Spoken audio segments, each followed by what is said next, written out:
Hello everyone, welcome back to this channel students. Microeconomics का cost of production chapters के through आज के class में हम लोग सीखेंगे derivations of long run average cost curve from the short run average cost curves. तो students हम लोग ये सीखेंगे कि short run average cost curve और long run short average cost curve कैसे हम लोग आइडेंटिफाई करें कि short run average cost curve से भी long run average cost curve निकाली जा सकता है।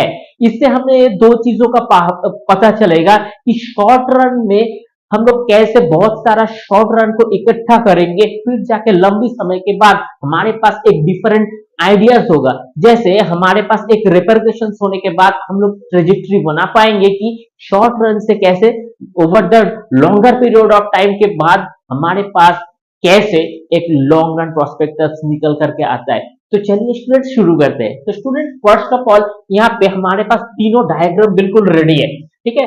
जहां से ये जो वर्टिकल लाइन है, ये वर्टिकल लाइन के अंदर आपको हर वक्त यहाँ पे कॉस्ट का ही यहाँ पे कॉस्ट का ही यहाँ पे जो एग्जांपल्स है उसको देखने को मिलेगा, और यहाँ पे हॉरिजॉन्टल लाइंस के अंदर आपको क्वांटिटी ऑफ आउटपुट यहाँ पे मिलेगा। तो फर्स्ट ऑफ ऑल हम लोग सीखेंगे कि यहाँ पे SAC यानी शॉर्ट रन एवरेज कॉस्ट। तो students will be try to understand short run average cost. तो शॉर्ट रन एवरेज कॉस्ट, तो ये शॉर्ट रन एवरेज कॉस्ट के अंदर स्टूडेंट हमारे पास ये कॉस्ट होगा, और M1 अगर हमें यहाँ पे प्रोडक्शन चाहिए या आउटपुट चाहिए, M2 अगर प्रोडक्शन या आउटपुट चाहिए, तो हमारे ये जो ब्लू आपको लाइन दिखाई दे रहा है, तो ये हमारा कॉस्ट है। तो कॉस्ट लाइन है, तो यहाँ पे P1 M1 P2 M2 ये कॉस्ट है, ठीक है। और यहाँ से जो रेट आपको कर्व दिखता है, ये ACC1 green curve, ACC2 again rate, यहाँ पे SAC3, ये डिफरेंट एवरेज कॉस्ट को इंडिकेट करता है। फर्स्ट मान लीजिए ये एक समय के बाद ये एवरेज कॉस्ट इतना आया, उसके एक समय के बाद ये एवरेज कॉस्ट दूसरा एंड तीसरा।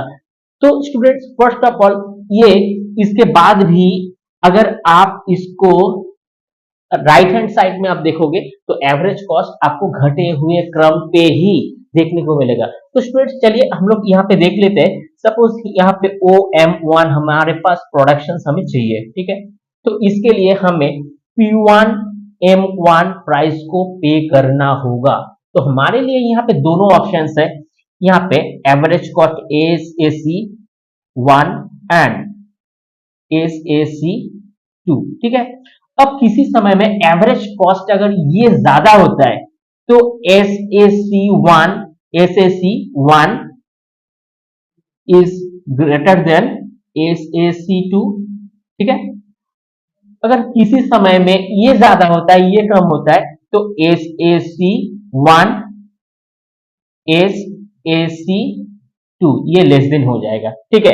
ये तो टाइम के ऊपर डिपेंड करता है कि कौन सा एवरेज कॉस्ट कर्व में हमारे पास कौन सा ये फायदेमंद रहता है। चलिए नेक्स्ट और एक देखते हैं। तो सपोज हमें OM2 यहाँ पे प्रोडक्शन चाहिए या आउटपुट मान लीजिए, तो जिसके लिए हमें यहाँ पे P2 M2 प्राइस यहाँ पे हमें पे करना है। तो हमारे लिए एज यूजुअल दोनों ऑप्शंस है, SAC1 SAC2 sorry and SAC3। अगर ये एवरेज कॉस्ट ज्यादा होता है, यहाँ पे कॉस्ट अगर ज्यादा होता है तो SAC2 is greater than SAC3, okay. अगर ये कम होता है तो SAC2 लेस देन ये ज्यादा होगा SAC3, ठीक है। तो स्टूडेंट्स हमारे पास ये दोनों यहाँ पे सिचुएशंस है जिससे हमें दोनों ऑप्शंस के माध्यम से ये भी पता लगाने के लिए बहुत इजी होता है कि हम लोग कौन सा यहाँ पे पॉइंट को ले। तो स्टूडेंट्स यहाँ पे दोनों पॉइंट यहाँ पे हमारे पास होता है, एक होता है पॉइंट P1, ये हमारे पास P1 हो गया, और एक होता है पॉइंट P2। तो स्टूडेंट्स ये दोनों पॉइंट ही हमारे पास प्राइस के हिसाब से रहेगा। तो हमारे पास अगर ऑप्शंस होगा कि कौन सा प्राइस के अंदर हमें जाना है, तो तो हमारे पास ये विल बी डिसाइडिंग कि कौन सा प्राइस यहाँ पे होगा। तो स्टूडेंट्स फर्स्ट ऑफ ऑल ये हम लोग देखेंगे, जितना ज्यादा लॉन्गर पीरियड ऑफ टाइम के अंदर हम लोग राइट साइड के अंदर हमारा प्रोडक्शन करेंगे, तो उतना ही एवरेज कॉस्ट विल बी लो। ठीक है, इससे ज्यादा अगर हम लोग कर्व को लेंगे तो ये इसी सो ऑन, मतलब एवरेज कॉस्ट उतना ही घटे हुए क्रम पे हमें दिखाई देगा। तो चलिए स्टूडेंट्स, नेक्स्ट कार्ड्स के अंदर हम लोग ये देखने की कोशिश करेंगे कि यहाँ पे एलएसी और एसएससी के अंदर कैसे यहाँ पे एक जो हमारे पास जो ये रिलेशंस है उसको देखने को मिलता है। तो इसके लिए हमारे पास एक एग्जांपल्स होगा। जी हाँ, हमारे पास वो जलेबी जलेबी का जो हमारे पास पार्लर है उसका हम लोग एक एग्जांपल्स लेते हैं। मान लीजिए जब शुरू करी थी तो उस समय हमारे पास 4+4+4+4+4 ऐसे हमारे पास 20 इयर्स हमारे पास बिल्कुल रेडी है। यानी कि हम कहना ये चाहते हैं कि हम 4 करके हम लोग 20 इयर्स का पुराना बिजनेस हम लोग डेवलप कर लिए। तो इसके लिए हमारे पास दोनों सिचुएशंस होंगी। First of all short run और एक होगा लॉन्ग रन। ठीक है, तो यहाँ पे शॉर्ट रन और लॉन्ग रन दोनों सिचुएशंस ही हमें देखना पड़ेगा। तो शॉर्ट रन का मतलब ये होता है कि शुरुआती दिनों में हमारे पास उतना ज्यादा कैपिटल भी नहीं होते थे, कस्टमर भी नहीं होते थे, प्रोडक्शंस भी कम होते थे। तो उस हिसाब से वो जो सिचुएशंस के समय में 4 करके हम लोग निकालते गए और आगे बढ़ते गए, जिसके बाद जाके ये over the longer period of time के अंदर ये लॉन्ग रन बन गया और हमारे पास ये जो जलेबी का दुकान है, दुकान से अभी पार्लर बन गया, जहां से बहुत सारा यहाँ पे जलेबी आपको देखने को मिलेगा। तो प्रोडक्शंस भी बहुत हाई है। तो ये जो पॉइंट है, इस पॉइंट को स्टूडेंट्स हम लोग कांस्टेंट मानते हैं। यानी इस पॉइंट के बाद पॉइंट ऑफ इन्फ्लेक्शन जैसे हम लोग करी, जैसे ये हो गया हमारा पॉइंट ऑफ इन्फ्लेक्शंस। ठीक है, इस पॉइंट के बाद जाके हमारा एवरेज कॉस्ट ये हाई होते हुए हमें दिखेगा। और इससे पहले जो ये जो पॉइंट है, ये ओ से लेके एम तक, यानी ओ से एम तक का जो प्रोडक्शन है, यानी कि पॉइंट ऑफ इन्फ्लेक्शन से पहले हमारे पास यहाँ पे जो होगा, इसको हम लोग बोलेंगे ऑप्टिमम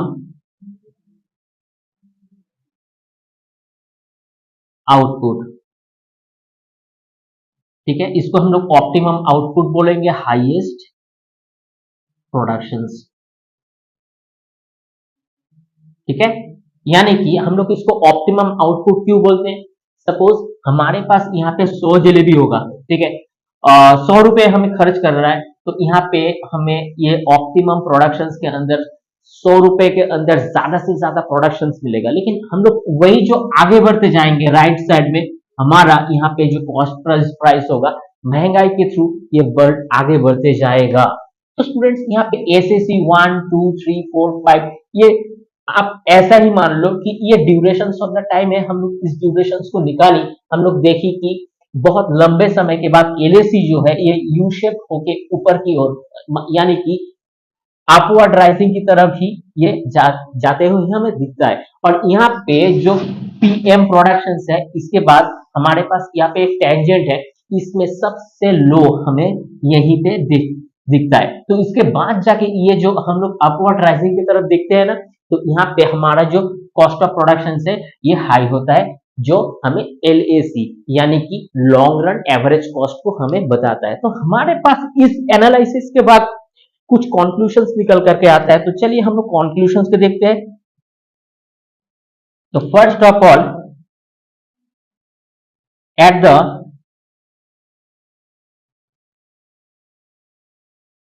तो स्टूडेंट्स हम लोग ऐसे लिखते हैं कि after the point P the output and productions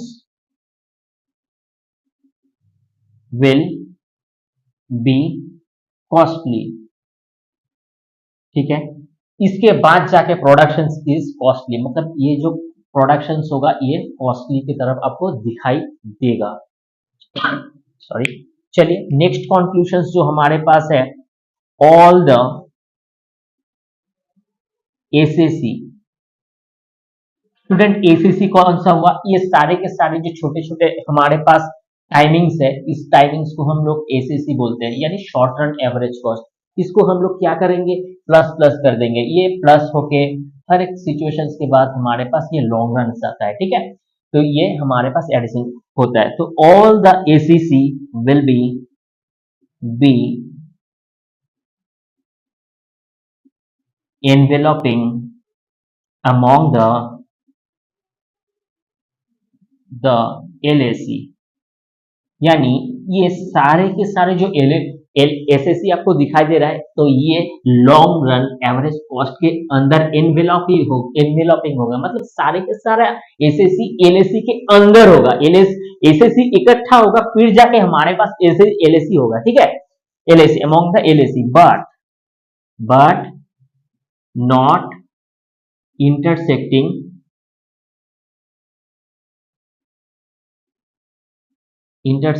any SSC। तो इसका मतलब ये है कि जितने सारे यहाँ पे एसएससी है, ये एनवेलपिंग होगा किसके अंदर, among the LAC, but not intersecting any SSC, कोई भी एसएससी को ये इंटरसेक्ट नहीं करेगा। इंटरसेक्ट अगर कर दिया, इसको जस्ट टच करके ये निकलता हुआ दिखेगा आपको, लेकिन इंटरसेक्ट बिल्कुल नहीं करेगा। अगर इंटरसेक्ट कर दिया तो इसका मतलब ये होगा कि SSC is become low then LAC, तो it is quite impossible for the longer period of the time. Longer period of time के बाद ये होना असंभव है। सो दैट इज वाई ये आपको टच करते हुए फॉर्म पे मिलेगा। चलिए लास्ट हम लोग एक कंक्लूजन और हमें एक मिलता है, क्या एलएसी विल बी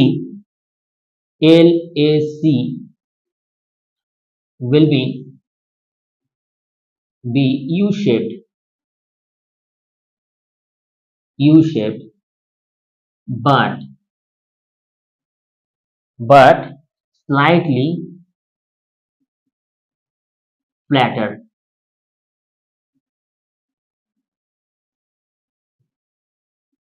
flatter, तो स्टूडेंट्स यहाँ पे स्लाइटली फ्लैटर होते हुए आपको ये दिखेगा, ये बेसिकली यू शेप में ही होगा, जैसे आपको ये दिखता है यू शेप, बट ये स्लाइटली फ्लैटर होगा, ये फ्लैट आपको फ्लैटनेस आपको दिख सकता है।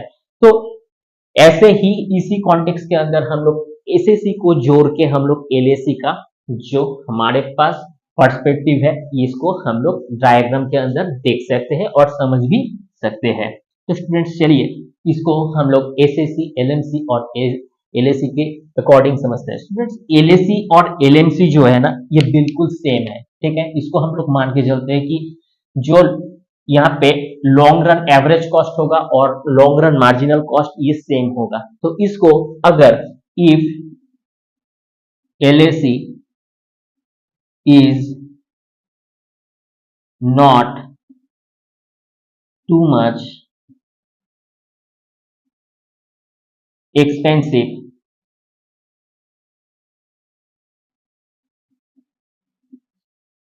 in future, यानी कि बड़े लंबे समय के बाद ये अगर एक्सपेंसिव आपको नहीं दिखता है, क्योंकि आपको ये फ्लैट देखने के फ्लैट आप इसको देख सकते हो, ठीक है। ये बिल्कुल हॉराइजॉन्टल है, यानी इसमें ज्यादा प्राइस नहीं इंक्लूशन होता है। इस लॉन्ग रन का ट्रेजेक्टरी को हम लोग अगर 2 इयर्स मान लेते हैं, ठीक है, इसको हम लोग 2 इयर्स मानेंगे, और यहाँ पे जो रेंट होगा, मान लेते हैं कि ये रेंट जो होगा ये 5000 पर मंथ के हिसाब से आपको पे करना है हर महीना। ये 2 साल आपको सेम रेंट पे करते चलना है, ठीक है। तो उसी हिसाब से ये फ्लैट रहने वाला है, ठीक है। आपका कमाई जितना भी आगे बढ़े, कम हो, थोड़ा हो, ज्यादा हो, इससे कुछ नहीं फर्क पड़ेगा, लेकिन ये entire rent will be flat. So यहाँ पे that is why we have written if LAC is not too much expensive in future, so future So SAC, then ACC will be horizontal. ठीक है, ये आपको हॉराइजॉन्टल शेप में दिखाई देगा। ठीक है, यानी यहाँ पे SSC1, SSC2 एंड SSC3 आप इसको 2 इयर्स के कॉन्टेक्स्ट में आप डिवाइड कर दो, तो यहाँ पे 36 मंथ्स को आप यानी 24 को अगर हम लोग 8 मंथ के हिसाब से देखो तो ये बिल्कुल आपको हॉराइजॉन्टल होते हुए दिखाई देगा। तो स्टूडेंट्स, हम लोग ये तीनों डायग्राम से ये सीखे कि एग्जैक्टली लॉन्ग रन के अंदर बहुत सारा आपका डाउन या कम या ज्यादा आपको दिखाई देगा, लेकिन over the longer period of time के अंदर आपका जो ट्रेजेक्टरी है ये डिफरेंट एसीसी के जो हमारे पास प्रोडक्ट होता है, product the entire product of the ACC so equal to LAC, so उसको ही हम लोग डिफरेंट पर्सपेक्टिव के अंदर समझ सकते हैं। स्टूडेंट्स, हम लोग total cost, total average cost and total variable cost को प्रीवियस क्लास के अंदर बहुत ही डिटेल से करके रखी है। आप प्लेलिस्ट में जाओ, उसको देखो, आप इस क्लास के साथ भी वो रिलेट कर पाओगे। तो स्टूडेंट्स, आप इसका स्क्रीनशॉट ले लो। चलिए स्टूडेंट्स, ये बिल्कुल इजी नहीं है, बिल्कुल डिफिकल्ट नहीं है। आप किसी भी बोर्ड के अंदर हो, कोई प्रॉब्लम नहीं है, आप इसको 2-3 बार देखो और अपना जो टेक्स्ट बुक है उसको अच्छे से आप स्टडी करो, आप इसको बिल्कुल क्लैरिटी के साथ समझ पाओगे। वीडियो अगर अच्छा लगता है तो जरूर से लाइक शेयर सब्सक्राइब कर देना। मिलते हैं किसी नेक्स्ट क्लास में, तब तक के लिए थैंक यू।